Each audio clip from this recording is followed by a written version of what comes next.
En general no nos estamos asombrando tanto constantemente por las cosas que suceden, sino que más bien lo contrario, que es algo que pasa poco, que pasa casi excepcionalmente, porque bueno, hay algo de esto de la sensación de que todo pasa al mismo tiempo y por ende nada cambia, todo nada, nada todo. Hoy en un nuevo capítulo de las obsesiones de quien les habla, vamos a hablar del efecto de acostumbrarnos a todo, de por qué ya nada nos sorprende y vamos a ver, espero que me ayuden, de si hay chances de que recuperemos el asombro por algo. Un poco parto diciendo que, como venimos hablando en otras columnas que he traído yo y en otras conversaciones que hemos tenido, estamos en esta época del hipertodo, de la hiperconexión, de la hiperinformación. Agregaría un poco de la hiperapatía, una palabra que voy a inventar, que va en línea de lo que hablamos, de hecho, en el segundo bloque. Y sobre todo esto de saltar de una crisis a otra, y donde aparecen combinadas dos cosas, lo que nos pasa y cómo lo procesamos, que es a una velocidad luz, que es la que nos da también un poco la sobreexposición a de todo. Pasar de una cosa a otra rapidito, sin sentir demasiado. No porque nos lo propongamos de esa manera, sino porque parece que es un poco el ritmo de la cotidianidad, de la fragmentación del tiempo, de la atención y del relato, donde no hay mucha pausa, donde no hay mucho respiro, por ende, lógicamente, no hay mucho margen para el asombro. Y en esta misma línea pensaba sobre todo en la realidad, si quieren, más de agenda, en la actualidad, en lo que son nuestros segundos bloques, sin ir más lejos. Y no sé si a ustedes les pasa, pero a mí sí, que esto de que cuesta más encontrarnos con noticias que realmente nos generen como una emoción fuerte, como escandalizarnos, por ejemplo, y tiene un poco que ver para mí con esto de ir normalizando cada vez más cosas. Entonces la capacidad de shock ante lo que nos enteramos que sucede, evidentemente va disminuyendo. Sí, transformar lo que no debería ser cotidiano en cotidiano. Exactamente. Algo así, ¿no? Exactamente. Sí, exactamente. Y lo que hablábamos también, la reacción en esa... A ver, ¿cómo procesamos la reacción a eso, a lo que no queremos acostumbrarnos? Sí. Sin que la escandalización también sea parte de la norma. Total. O de lo normal. Total. O no podemos vivir escandalizados todos los arrancándonos días. los pelos porque es una pesadilla. Claro, Exacto. también Totalmente. hay que elaborar en eso, a ver, cuánto más creativos podemos ser para hacer algo mejor. Me encanta esa en cuanto a la pregunta. reacción. Me encanta esa pregunta. Pensaba en esto, ¿no? En esta naturalización, y que también a mí por lo menos me da un poquito la sensación de esto, ¿no? De algo medio anestesiante, si quieren, medio sedante, y que obviamente va llevando a que la reacción que tenemos ante las cosas vaya siendo más chiquita, más pequeña. Y en ese sentido pensaba justamente en ese loop. Un loop que nos va habituando a esa realidad y un poquito, pienso yo, desensibilizando con respecto a algunas cosas que también en parte es bastante lógico que suceda. Y quería hablar un poquito de cómo opera esto de acostumbrarnos, del que estamos hablando al menos.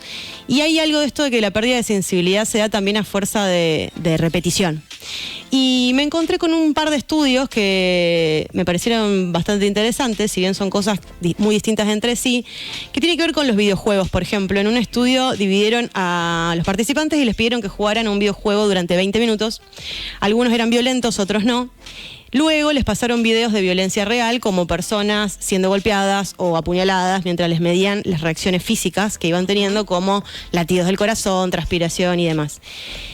Para sorpresa de nadie, podríamos decir ahora, encontraron que quienes venían de pasar tiempo en un videojuego violento tenían menos reacción que los otros. Entonces podríamos decir, ¿no? Cuando nos acostumbramos a ver agresiones, por ejemplo, en este caso, aunque sean en ficción, de hecho, sube un poco la vara de lo que tiene que pasar para que algo nos horrorice o nos genere, como en este caso, no sé, algún tipo de espanto, por ejemplo, teniendo en cuenta el tipo de cosa al que estaríamos expuestos. Pero también puede darse con las noticias, y acá me encontré con otro estudio que lo que investigó a partir de reclutar un grupo de personas es que le iban mandando titulares a sus celulares sobre actitudes consideradas inmorales, que podían ir desde pago de coimas por parte del director de una empresa o compañías que producían productos de mala calidad y demás.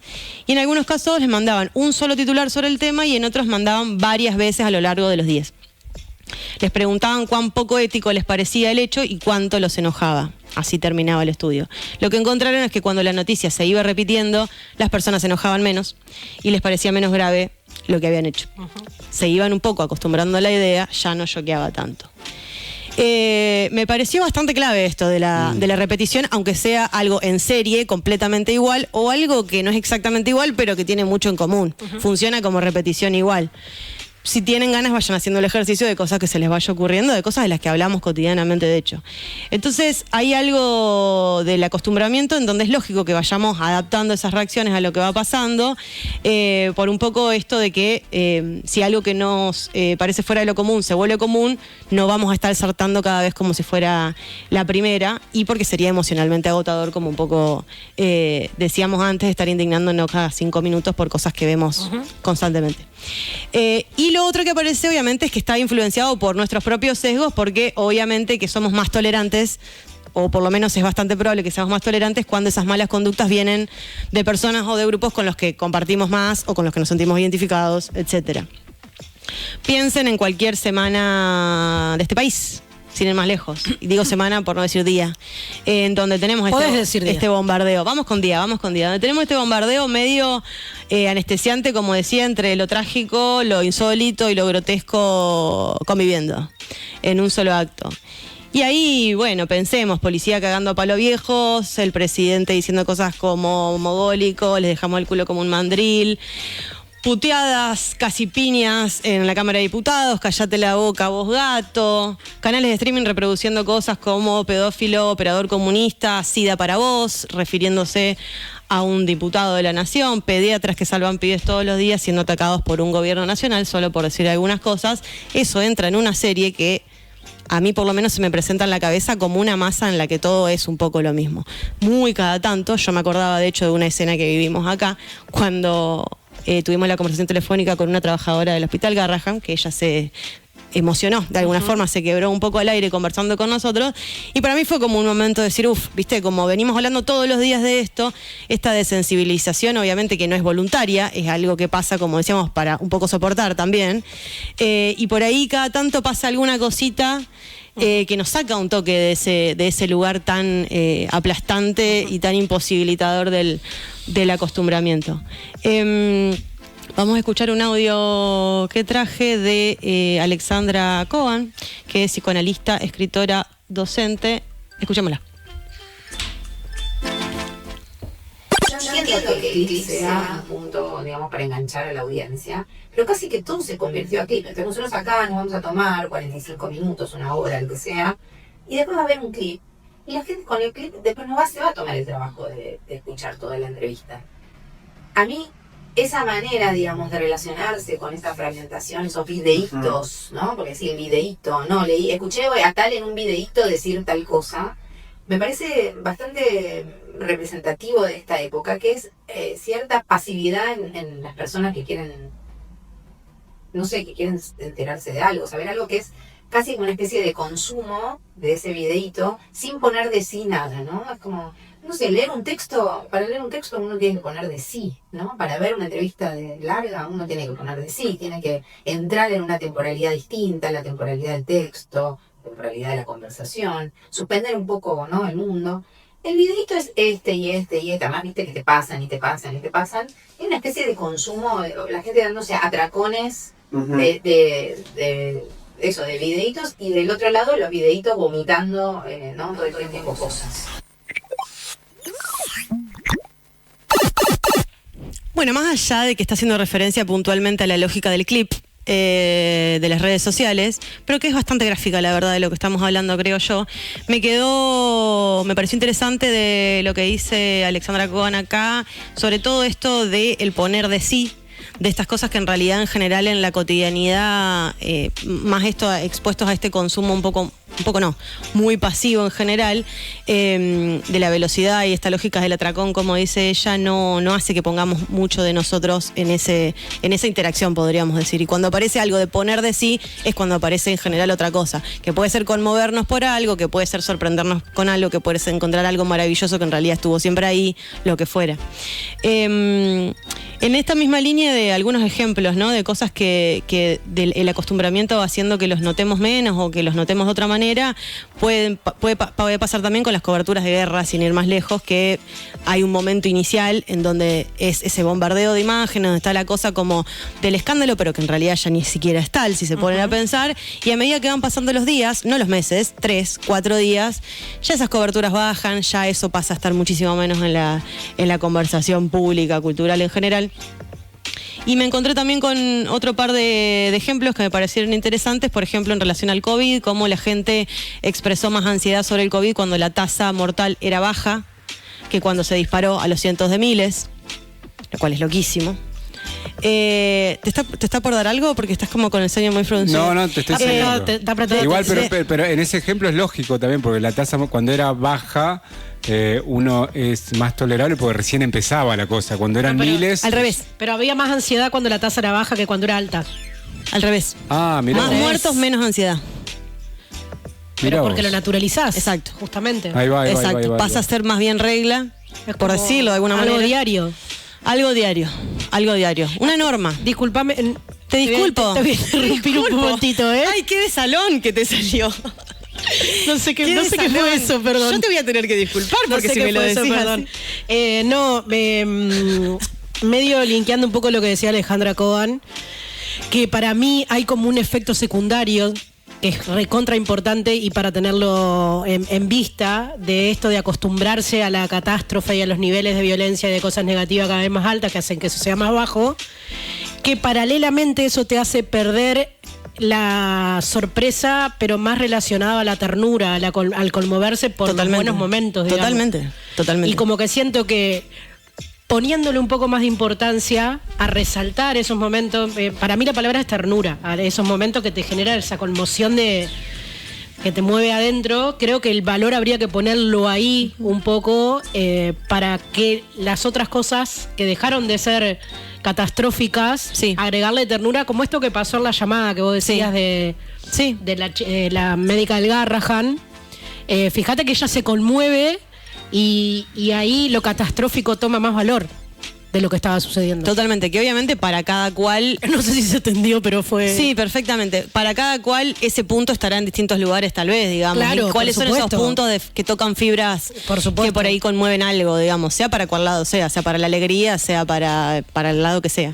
Y el otro ejemplo es de un estudio que muestra que las personas que viven en países más expuestos a impactos negativos del cambio climático, de hecho ven el cambio climático como algo de bajo riesgo. Que siento que con esa misma regla podríamos pensar un montón de ejemplos que seguramente se comprobarían. Entonces, en otras palabras, el estar expuesto lo suficiente a cualquier cosa hace que esa cosa se vaya normalizando, aún siendo mala y súper negativa. Y acá, ya para ir un poco acercándonos al final, una pregunta que me hago es, entonces, los efectos de alguna manera de esto, ¿no? Si la repetición y el acostumbramiento van haciendo que disminuya la importancia, la relevancia, la gravedad con las que vemos las cosas, claro, ¿por qué tendría que sentirse alguien motivado a hacer algo al respecto?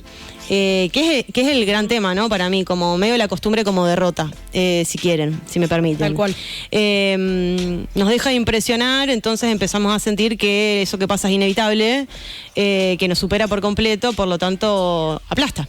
Aplasta, inactiva y pasiviza sobre todo. Para terminar, pensaba en esto, ¿no? La idea del acostumbramiento yo lo contrapongo con la capacidad de sorprendernos, con la capacidad de asombrarnos. Me encontré con un fragmentito de un discurso de graduación, una cosa muy random, pero un discurso de graduación de la Universidad de Keaton. ¿Escucharon? Sí. De Keaton, de David Foster Wallace, el escritor norteamericano, que dice que están dos peces nadando uno junto al otro cuando se topan con un pez más viejo nadando en sentido contrario, que los saluda y dice: buenos días, muchachos, ¿cómo está el agua? Los dos peces siguen nadando hasta que después de un tiempo uno voltea hacia el otro y pregunta: ¿qué carajos es el agua? Las cosas más obvias y a la vez más importantes, muchas veces eso, ¿no? Son las que con más dificultad podemos ver y sobre las que a veces nos es más difícil hablar. poquito también podríamos vincularlo con el famoso fingir demencia, ¿no? Si quieren, de alguna forma. Nos acostumbramos a ese entorno y en un tiempo menor del que creemos se vuelve directamente invisible. Ahora sí, para terminar, voy a dejar de prometer que estamos terminando, ahora sí. Yo lo que me pregunto, y acá sí les voy a pedir una gran ayuda, yo traje algunas poquitas ideas.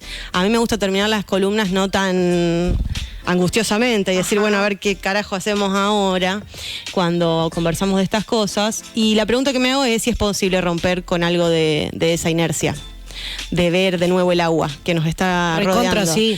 Lo que trajiste me parece que es un re buen ejemplo. No tanto como receta, fórmula, sobre todo para mí por esto de que para cada uno es muy distinto, pero sí como algunas pequeñas estrategias, algunas pequeñas herramientas que cada uno, si no sabe que las tiene, las puede intentar buscar. Y déjame traer algo más, que para mí somos un montón de personas las que rompemos con eso. Toda la gente que vos te encontrás en un recital, por ejemplo, es algo que te está conmoviendo. Es un muy buen ejemplo. El recital es la gente que le gusta leer, un viaje, paisajes, pero la primera imagen que se me pone, que se me viene a la mente es un recital, la música, digamos.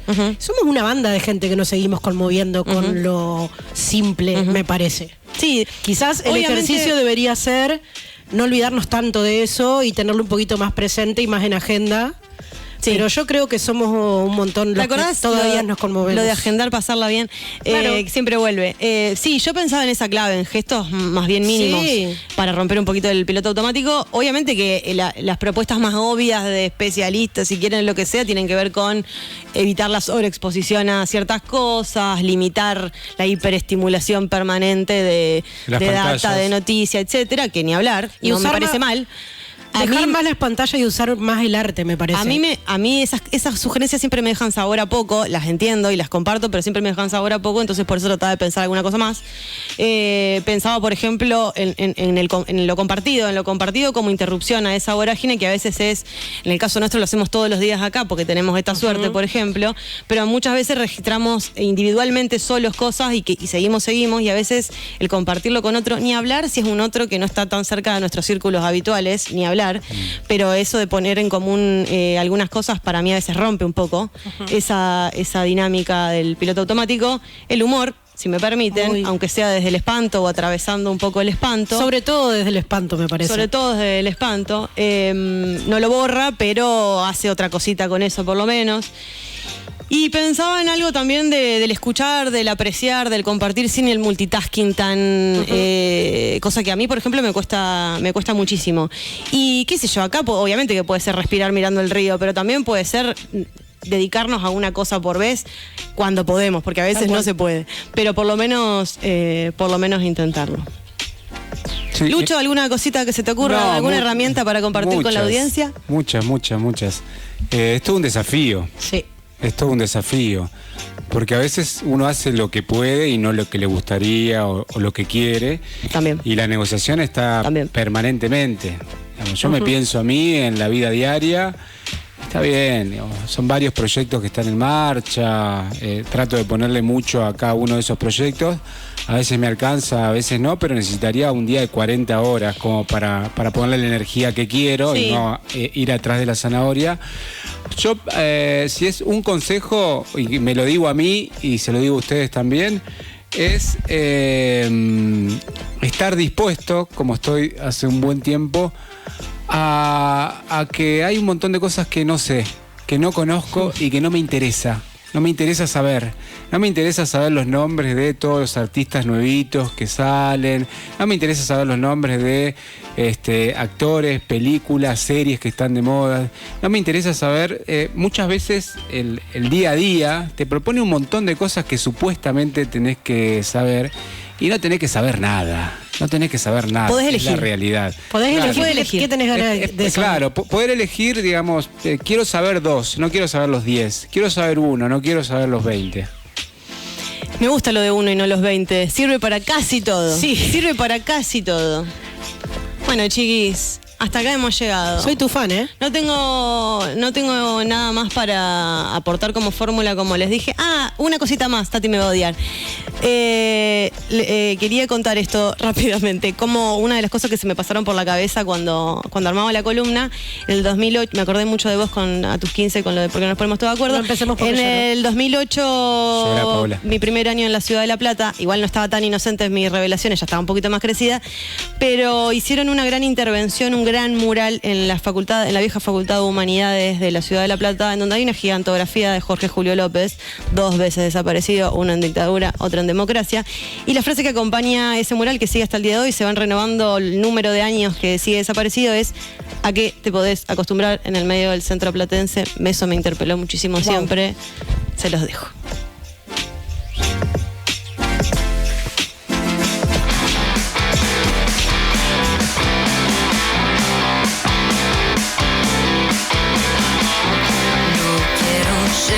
No quiero estar, quiero salir a